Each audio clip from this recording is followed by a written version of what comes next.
Voyons l'acide sulfurique H2SO4. Nous avons ici de l'hydrogène et du soufre qui est un non-métal. Nous pouvons donc placer deux atomes d'hydrogène dans la colonne hydrogène. Cette fois-ci, nous avons introduit la cinquième colonne, celle des atomes d'oxygène, des atomes d'hydrogène, pardon.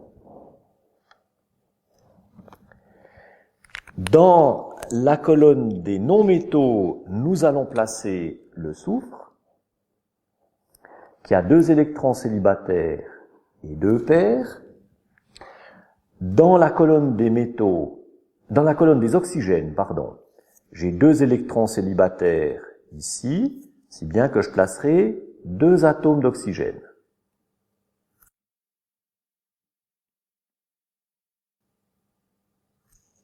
Il me restera donc 2 atomes d'oxygène dans la dernière colonne, ici. Examinons maintenant les liaisons.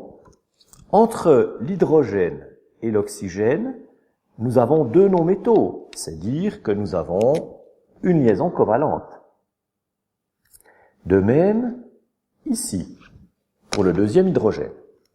Entre l'oxygène et le soufre, ce sont 2 non-métaux, nous n'hésitons pas à dessiner une liaison covalente, idem pour le deuxième.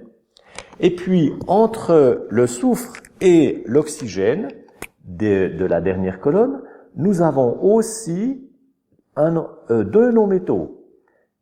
Il faut donc établir une liaison covalente. Mais nous voyons bien que nous n'avons pas de liaison, nous n'avons pas d'électrons sur le soufre qui permettrait de faire une liaison covalente normale. Donc, nous faisons des covalences de coordination, nous regroupons les électrons et déplaçons la paire électronique pour former la liaison entre le soufre et l'oxygène. De la même façon, nous déplaçons la paire électronique du deuxième atome d'oxygène et nous établissons une liaison entre les deux. Si on regarde maintenant l'édifice chimique, nous observons que tous les atomes forment un seul édifice chimique. Il n'y a que des liaisons covalentes, soit des liaisons covalentes normales en vert ou des liaisons covalentes de coordination en violet. Donc, voici que nous avons un seul édifice chimique qui ne porte aucune charge. Nous avons donc une molécule. Nous pouvons dessiner cette molécule de la façon suivante.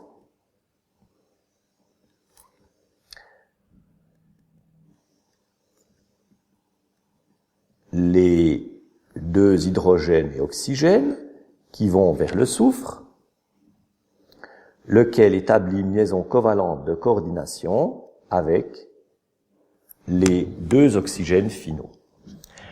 C'est dire aussi que nous pourrons dessiner la charge positive et la charge négative formelle correspondant aux 2 liaisons covalentes de coordination.